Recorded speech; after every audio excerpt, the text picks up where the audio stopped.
नमस्कार, मैं हूं बीके सिंह और बीके लाइव टीच में स्वागत है।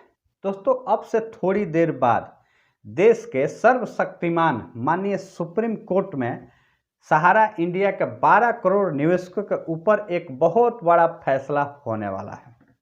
दिल थाम के बैठिए, जिस घड़ी का आपको इंतजार था वो घड़ी अब से थोड़ी ही देर बाद आने वाली है। सुप्रीम कोर्ट के सुनवाई में क्या कुछ निकल करके आएगा, हम अपने वीडियो के माध्यम से आप सभी को सबसे पहले देने का कार्य करेंगे।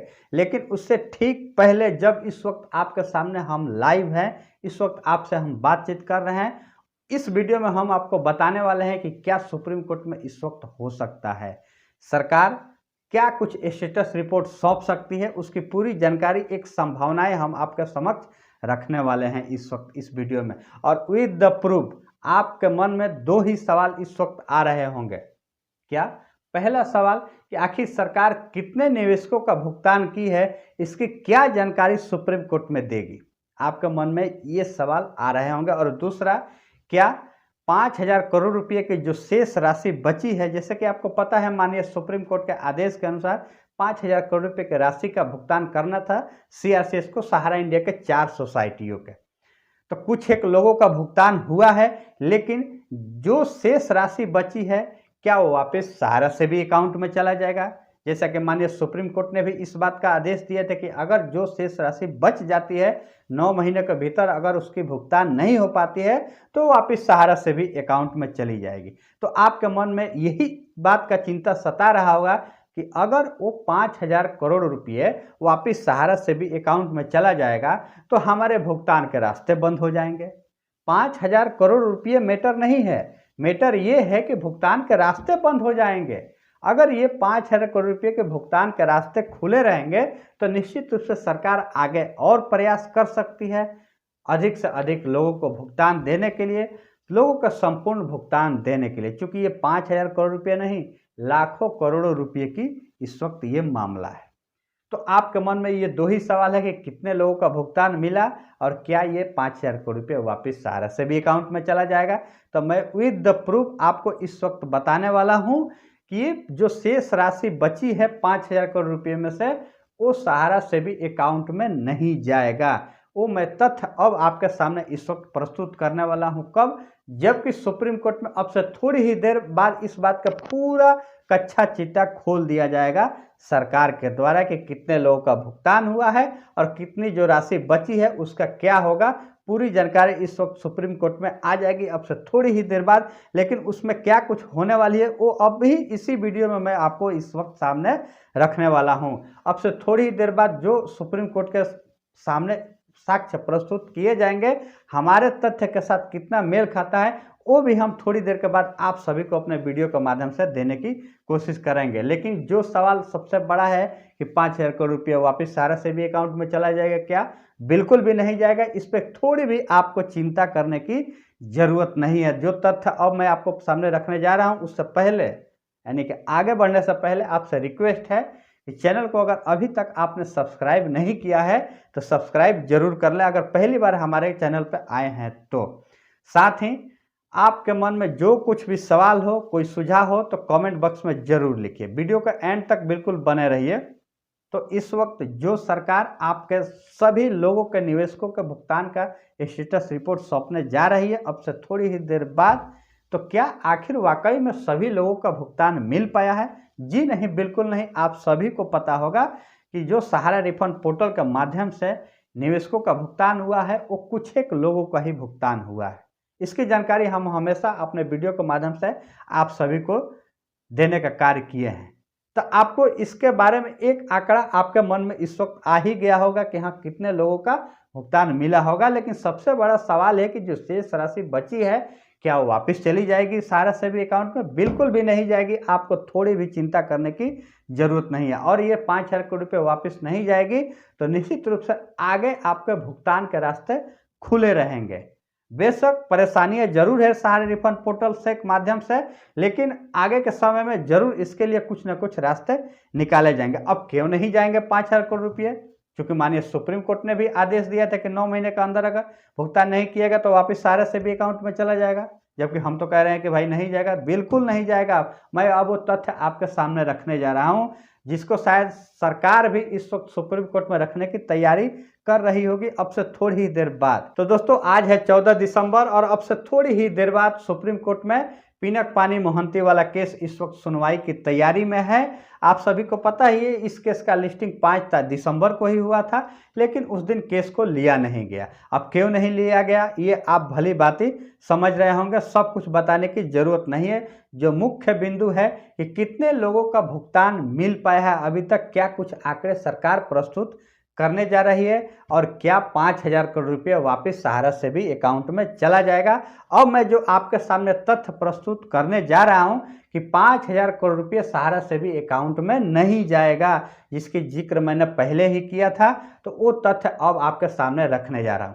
आंकड़े कितने हैं, कितने लोगों का भुगतान मिल पाया है, ये आपको भली भांति पता होगा। हम अपने वीडियो के माध्यम से आप सभी को हमेशा इस बात की जानकारी देते हैं, लेकिन आधिकारिक तौर पे सरकार कितने लोगों का भुगतान दे पाई है अब से थोड़ी देर बाद पूरा आंकड़ा इस वक्त सुप्रीम कोर्ट में रखा जाने वाला है। लेकिन सबसे जो महत्वपूर्ण सवाल है कि क्या जो शेष राशि बची है वापस सहारा से भी अकाउंट में चली जाएगी, तो बिल्कुल भी नहीं जाएगी। आपको थोड़ा भी चिंता करने की जरूरत नहीं है। उसका साक्ष्य, उसका तथ्य इस वक्त मैं अब आपके सामने प्रस्तुत करने जा रहा हूं। पहला, ध्यान से सुनिएगा, पहला, करोड़ों लोगों ने अपना आवेदन किया था पोर्टल पे और उनमें से 99% निवेशकों के आवेदन को रिजेक्ट कर दिया गया था, कई प्रकार के डिफिशियंसी का मैसेज भेज करके।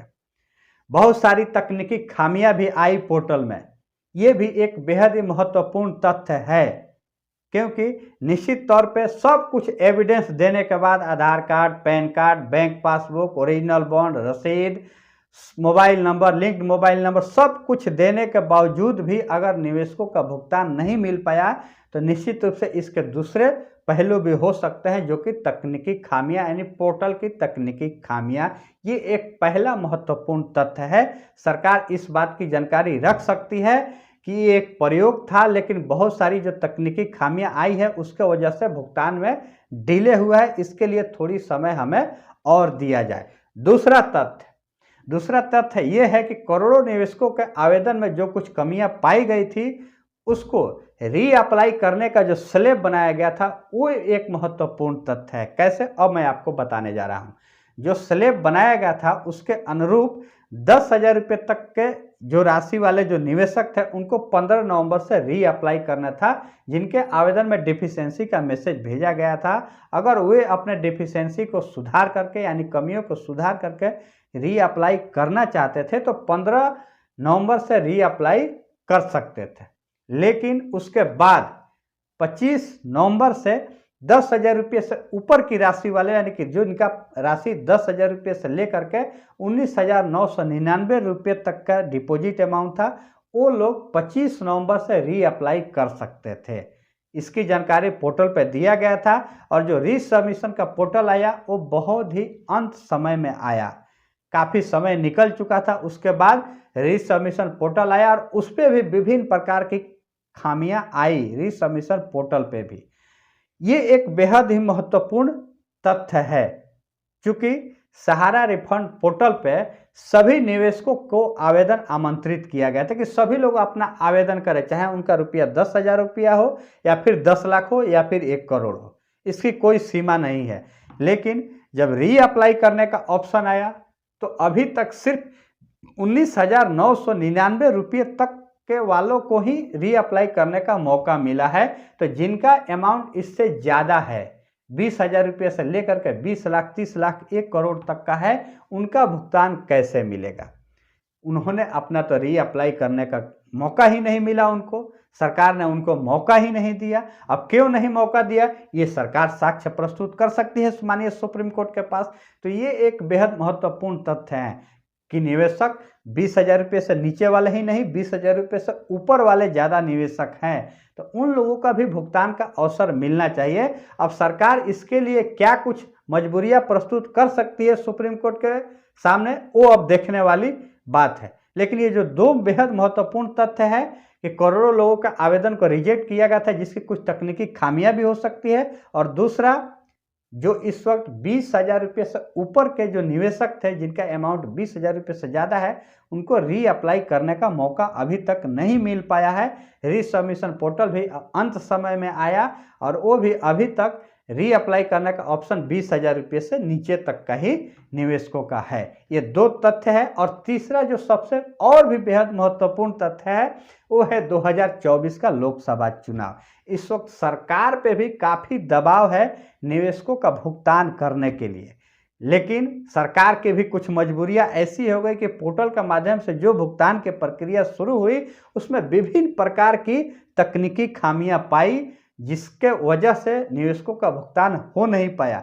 सरकार भुगतान तो करना चाहती थी, लेकिन जो कुछ ये ऑनलाइन प्रक्रिया है उसके तहत कई सारी डिफिशियंसी का मैसेज चला गया, लोगों का भुगतान नहीं मिल पाया। लेकिन सरकार इस वक्त मजबूर है 2024 का लोकसभा चुनाव को लेकर के, वो भी चाहती है कि अधिक से अधिक लोगों का भुगतान किया जाए पोर्टल के माध्यम से, ताकि 2024 में इस भुगतान से कुछ फायदा मिल पाए, निवेशकों का वोट मिल जाए। वोट बैंक का भी बहुत बड़ा महत्वपूर्ण तथ्य है। तो ये जो 3 तथ्य है 2024 का लोकसभा चुनाव में, इसका फायदा उठाना, 20,000 रुपये से ऊपर के निवेशकों का अभी तक रीअप्लाई का ऑप्शन नहीं मिल पाया, और सहारा रिफंड पोर्टल पे या फिर रीसबमिशन पोर्टल पे विभिन्न प्रकार की तकनीकी जो खामियां आई उससे जो भुगतान में डिले हुआ, इसकी पूरा तथ्य सरकार सुप्रीम कोर्ट के पास रख सकती है, कारण रख सकती है कि हाँ, इन कारणों की वजह से हम निवेशकों का भुगतान नहीं कर पाए।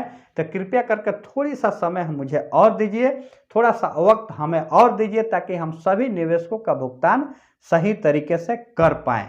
इसका आग्रह कर सकती है सरकार माननीय सुप्रीम कोर्ट से इस वक्त ये जो परिस्थितियां हैं उसके अनुरूप। और ये जो कुछ तथ्य हमने प्रस्तुत किए हैं ये हमारा इस वक्त ये अपना व्यक्तिगत राय है, हमारा पर्सनल ओपिनियन है। अब देखने वाली बात है कि अब से थोड़ी देर बाद जब माननीय सुप्रीम कोर्ट में सरकार पूरा रिपोर्ट सौंपने जा रही है तो क्या कुछ उस वक्त के रिपोर्ट में और मेरी इस वक्त जो तथ्य जो हमने प्रस्तुत किए हैं कितना मैच खाता है। क्योंकि निवेशकों का जो डेटा था वो सीआरसी के पास जो मौजूद डेटा था उससे तो मैच नहीं खाया, लेकिन मैंने जो इस वक्त तथ्य प्रस्तुत किए हैं आप सभी के समक्ष, सरकार क्या कुछ तथ्य सुप्रीम कोर्ट में प्रस्तुत करने जा रही है, कितना मैच खाता है, थोड़ी देर बाद जब सुप्रीम कोर्ट में इस बात की पूरी जानकारी दे दी जाएगी, जो कुछ भी उसकी जानकारी आएगी सबसे पहले हम आप सभी को देने का कार्य करेंगे। उम्मीद करते हैं कि हमारी जो पूरी जो तथ्य है वो सच साबित हो और सहारा इंडिया के 12 करोड़ निवेशकों का भुगतान का रास्ता अभी भी खुला रहे, ताकि आगे का भुगतान हो पाए। ये 5,000 करोड़ रुपये का मामला नहीं है, ऐसा नहीं कि 5,000 करोड़ रुपये से आप सभी का भुगतान हो जाएगा, यहाँ तो लाखों करोड़ों की बात है। लेकिन जब ये 5,000 करोड़ रुपये के भुगतान की प्रक्रिया जारी रहेगी तभी निश्चित रूप से आगे सरकार एक बार फिर से माननीय सुप्रीम कोर्ट से आग्रह कर सकती है। नहीं तो अगर यहाँ पे दरवाज़ा बंद हो गया तो निश्चित रूप से अब एक बार फिर से माननीय सुप्रीम कोर्ट के द्वारा दरवाज़ा खोलने में समय लग सकता है। इसीलिए मैं कह रहा हूँ कि ये 5,000 करोड़ रुपये का मैटर नहीं, मैटर ये है कि ये भुगतान की प्रक्रिया जारी रहे। निश्चित रूप से आगे कुछ न कुछ इसमें सहूलियत सभी निवेशकों को दी जाएगी, कुछ आसान प्रक्रिया की जाएगी ताकि अधिक से अधिक लोगों का भुगतान दिया जाएगा। उम्मीद करता हूं दोस्तों मैंने जो कुछ भी उम्मीद आप सभी के समक्ष इस वक्त प्रस्तुत किए हैं वो उम्मीद सच साबित हो, ताकि जितने भी हमारे सहारा इंडिया के निवेशक हैं सभी लोगों का भुगतान मिल पाए। हमारा सिर्फ एक ही टारगेट है, सिर्फ और सिर्फ भुगतान, चाहे जिस प्रकार से हो लोगों का भुगतान मिले, एक ही हमारा मकसद है। दोस्तों उम्मीद करता हूं आप सभी को वीडियो पसंद आएगा तो वीडियो को लाइक जरूर कीजिएगा। मिलेंगे नेक्स्ट वीडियो में, तब तक के लिए जय हिंद।